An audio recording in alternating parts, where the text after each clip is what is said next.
ಮೊದಲ ಮ್ಯಾಚ್ನಲ್ಲಿ ಭರ್ಜರಿ ಜಯ ಸಾಧಿಸಿರುವ ರಾಯಲ್ ಚಾಲೆಂಜರ್ಸ್ ಬೆಂಗಳೂರು ತಂಡ ತನ್ನ ಎರಡನೇ ಪಂದ್ಯದಲ್ಲಿ ಸಾಂಪ್ರದಾಯಿಕ ಎದುರಾಳಿ ಚೆನ್ನೈ ಸೂಪರ್ ಕಿಂಗ್ಸ್ ತಂಡವನ್ನು ಎದುರಿಸಲಿದೆ. ಏಪ್ರಿಲ್ 5ರಂದು ಚಿನ್ನಸ್ವಾಮಿ ಸ್ಟೇಡಿಯಂನಲ್ಲಿ ನಡೆಯಲಿರುವ ಈ ಪಂದ್ಯದಲ್ಲಿ ಸಿಎಸ್ಕೆ ತಂಡದ ಸ್ಟಾರ್ ಆಟಗಾರ ಮಹೇಂದ್ರ ಸಿಂಗ್ ಧೋನಿ ಅಲಭ್ಯರಾಗಲಿದ್ದಾರೆ. ಮಹೇಂದ್ರ ಸಿಂಗ್ ಧೋನಿಯವರಿಗೆ ಸ್ನಾಯು ಸೆಳೆತದ ಸಮಸ್ಯೆಯಿಂದ ಬಳಲ್ತಾ ಇದ್ದಾರೆ. ಹೀಗಾಗಿ ಮಾರ್ಚ್ 30ರಂದು ನಡೆಯಲಿರುವ ರಾಜಸ್ಥಾನ್ ರಾಯಲ್ಸ್ ವಿರುದ್ಧದ ಪಂದ್ಯದಿಂದ ಹೊರಗುಳಿದಿದ್ದಾರೆ. ಇನ್ನು ಏಪ್ರಿಲ್ 5ರಂದು ನಡೆಯಲಿರುವ ಆರ್ಸಿಬಿ ವಿರುದ್ಧದ ಮ್ಯಾಚ್ನಿಂದಲೂ ಹೊರಗುಳಿಯೋದು ಖಚಿತವಾಗಿದೆ. ಸ್ನಾಯು ಸೆಳೆತದ ಕಾರಣದಿಂದಾಗಿ ಎಂಎಸ್ ಧೋನಿ ಕನಿಷ್ಠ 2 ವಾರಗಳ ಕಾಲ ವಿಶ್ರಾಂತಿ ಪಡೆಯಲಿದ್ದಾರೆ ಅಂತ ಸಿಎಸ್ಕೆ ಮ್ಯಾನೇಜ್ಮೆಂಟ್ ತಿಳಿಸಿದೆ. ಅಂದರೆ ಕನಿಷ್ಠ 6 ಪಂದ್ಯಗಳಿಂದ ಅವರು ಹೊರಗುಳಿಯೋದು ಬಹುತೇಕ ಖಚಿತವಾಗಿದೆ.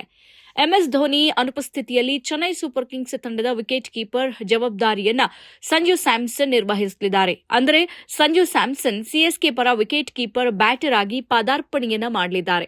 ಇನ್ನು ಸಂಪೂರ್ಣ ಫಿಟ್ನೆಸ್ ಸಾಧಿಸಿದರೆ ಮಹೇಂದ್ರ ಸಿಂಗ್ ಧೋನಿ ಏಪ್ರಿಲ್ 23ರಂದು ನಡೆಯಲಿರುವ ಮುಂಬೈ ಇಂಡಿಯನ್ಸ್ ವಿರುದ್ಧದ ಪಂದ್ಯದಲ್ಲಿ ಕಣಕ್ಕಿಳಿಯಬಹುದು.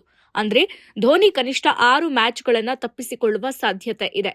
ಚೆನ್ನೈ ಸೂಪರ್ ಕಿಂಗ್ಸ್ ತಂಡದಲ್ಲಿ ಈ ರೀತಿ ಇರಲಿದ್ದಾರೆ. ಋತುರಾಜ್ ಗಾಯಕ್ವಾಡ್ ನಾಯಕರಾಗಿ, Ayush Mhatre, MS Dhoni, Sanju Samson, Dewald Brevis, Urvil Patel, Shivam Dube, Jamie Overton, Ramakrishna Ghosh, Noor Ahmad, Khaleel Ahmed, Anshul Kamboj, Gurjapneet Singh, Shreyas Gopal, Mukesh Choudhary, Akeal Hosein, Prashant Veer, Kartik Sharma, Matthew Short, Aman Khan, Sarfaraz Khan, Matt Henry, Rahul Chahar, Zak Foulkes, Spencer Johnson.